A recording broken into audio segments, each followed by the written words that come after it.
Hey guys! So I've been away for quite a while and I didn't mean to be away this long, I really didn't. I'm really sorry.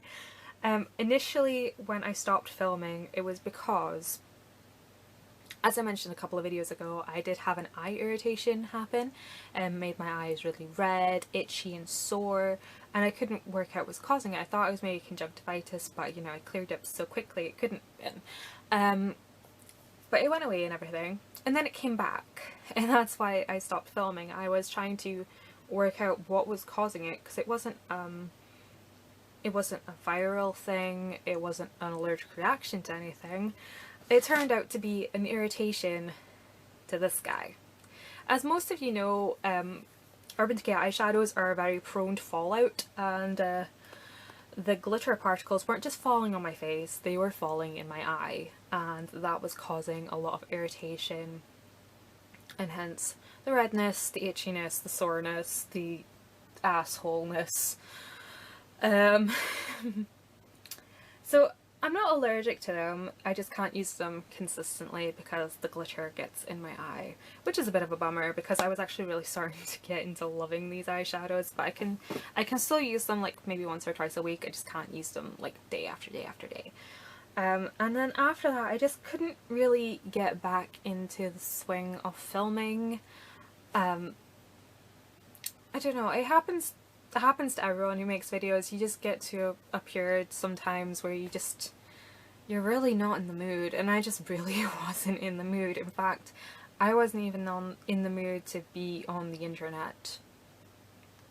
I think for most of September I didn't really go on the internet very much at all, except to watch Netflix. Netflix has been my thing lately. Pretty Little Liars took over my life for about a week, and my thoughts on the end of that was a bit, like, I didn't quite see that coming, but it's a bit meh. It's a bit meh. That's all I have to say. Although I'm looking forward to the 5-year flash forward coming in January. That looks exciting. But back to the topic at hand. I actually only even started watching YouTube videos again about a couple of weeks ago. I still need to reply to a bunch of you guys' comments. I'm sorry, I've been such a bad YouTuber, and I wanted to also say hello to all my new subscribers. I now have over 1,000 of you guys watching me, which is astonishing. So thank you guys so much for subscribing. I'm sorry for just disappearing on you, and I'm back. I'm full of beans, I'm full of ideas, and I'm in the groove to film. And oh yeah, I dyed my hair, in case you hadn't noticed. There we go. I dyed it natural dark brown from Nice and Easy. I was kind of getting sick of the whole, it was like, yeah, you know how some people can pull off the root thing? I can't. I really can't. I don't know why I try it. I mean, ombre here, I can do ombre, but when it's like an inch of roots and then it's like blonde, it's just like, ugh, that looks disgusting. So I dyed my hair brown. And I also got new lights. I got a webcam so I can maybe do like live things, and I got a microphone. I mean, how cool and professional does this bad boy look? None of your computer mic jazz here. And from that segue, I will get into the point of this video. I figured my first one back should be a get ready with me, and I'm going to do a voiceover with my brand spanking new microphone, so I don't have to do the chipmunk voice, because I know a lot of you didn't really like the chipmunk voice, and it'll also give me a chance to explain what I'm doing better without having to speed up the footage. So because when I'm not talking I can do my makeup so much quicker, rather than focusing on, you know, talking about the product, putting in my little anecdotes, even though I know you guys love my little anecdotes. But for Get Ready With Me, I just want them to be just quick and get out there and do the voiceover, make it a lot easier, a lot more informative for you guys. And yeah, so I'm not quite sure how often I'm going to upload videos in the near future, but I'm thinking somewhere between like 1 to 3 videos a week. Let me know if there's anything you guys want to see.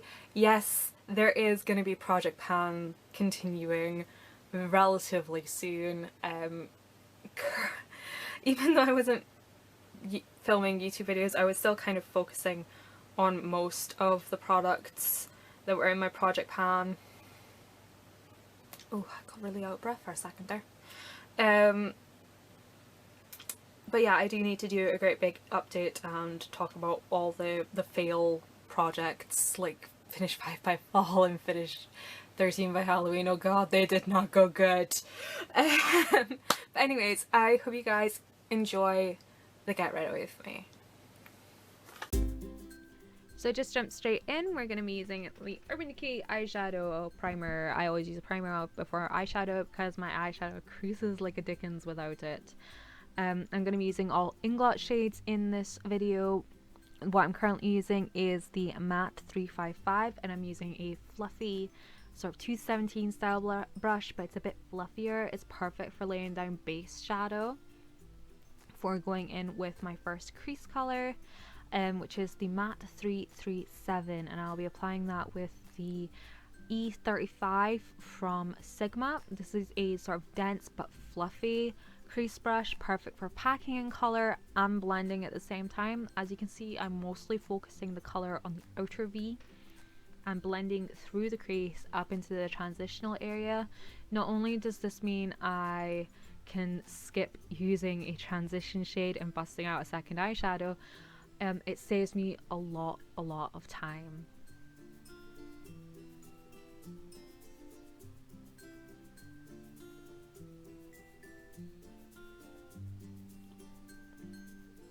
Firstly, on the lid, I'm going to be using the Benefit Creaseless Cream Shadow in Birthday Suit, and I'm applying that with the little brush that comes along with the Maybelline Studio Eye Gel. Well, eyeliner gel even. It's perfect for applying cream shadow, especially for getting into the inner corner, and I'm just putting this all over the inner part of the eyelid and just going slightly past halfway. And over the top of this, I'm going to be using the Inglot shadow in AMC Shine 31 using the e.l.f. crease brush, which you'll see in a moment is not exactly the traditional crease brush. It's perfect for applying really deep colors lightly into the crease, but it's more suited for packing color onto the lid.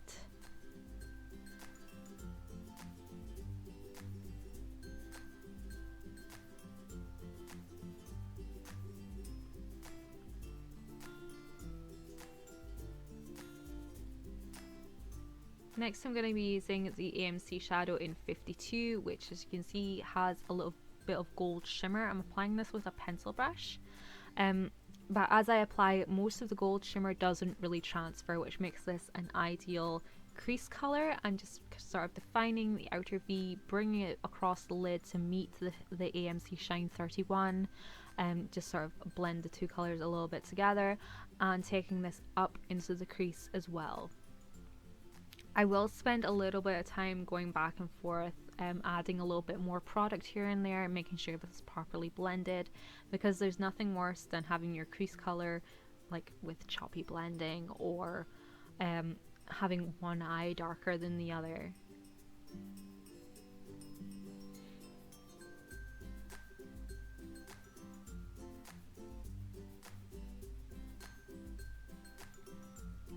I will be going in with a liner. I'll be using the Diego de la Palma liner in number 2, which is a really dark brown. It's almost black, but not quite. And I'll be using this on the upper lash line, the tight line, and the waterline. I love this pencil because it's a hard pencil, but as you apply it, it's really smooth and creamy, and it lasts a really long time, even in the waterline. I'm not entirely sure where you get Diego de la Palma products from, but I found them in the beauty area in Marks and Spencer's, and if I remember rightly, this pencil was around the £10 mark, which for the size of the pencil is really good value for money. And I'm going to be leaving the eyes for a minute and going on to the face. This is the Baby Skin primer from Maybelline. It's a classic silicone primer for evening out uneven skin tone, and I like to use it down the center of my face where I have the most uneven skin texture. For foundation, I'm going to be using the Tinted Doll Ultra Match Perfection from Rimmel and the Illuminator in Sunbeam from Me. And I like to take a pump of each foundation on the back of my hand, and I will apply the illuminator directly to the sponge that I use and mix them on the back of my hand, smoothing the product onto my skin first and then going back to blend. The sponge I'm using is just a generic cosmetic wedge. They're really cheap. You can get them from any drugstore, chemist, beauty supply, or like Boots or Superdrug. It's nothing fancy, but they are, if you can't justify the cost of like a beauty blender or the Real Technique sponge, these are as good as anything really. And as you can see, I just pat the sponge all over my face to blend the product out.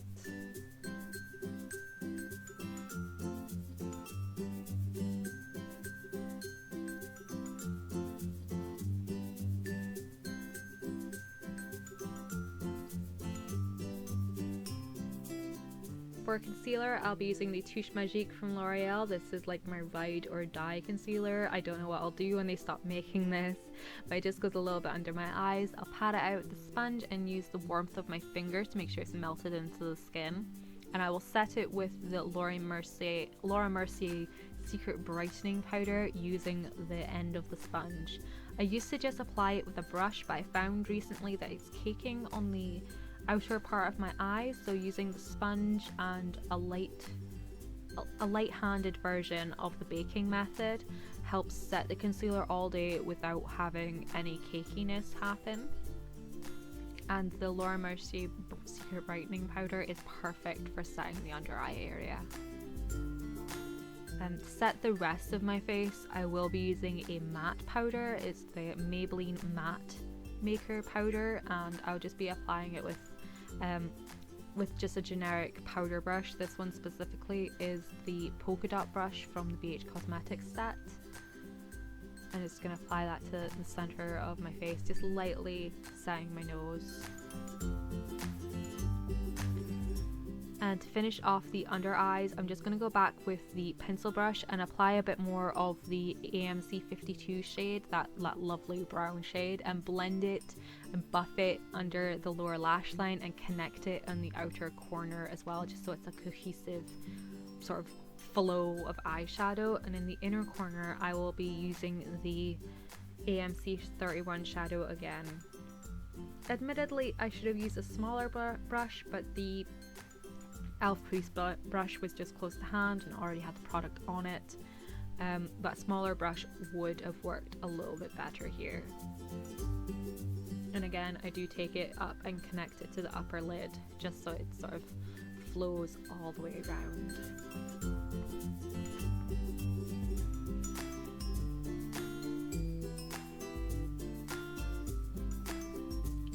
For a highlight, I'm going to be using the Sleek Contour Kit. I'm going to be just using a fan brush. I got this one from a set from eBay. Just any fan brush really will do. To get that on the high points of my cheeks, and going in with the Real Techniques bronzer brush. Actually, I think this might be the powder brush, but I use it for bronzer anyways. I'm just using the bronzer from that set to carve out my cheeks a little bit and warm up the sides of my face.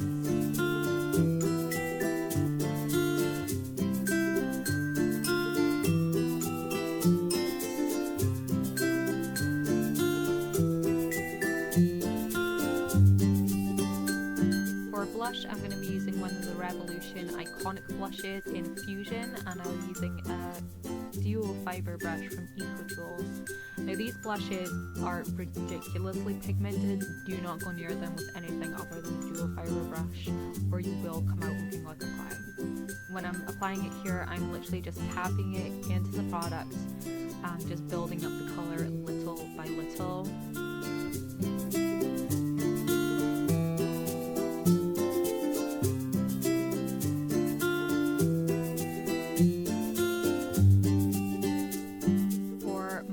eyebrows, I'm using the Brow Artist pencil from L'Oreal just to define the bottom of my brow and to define the arch.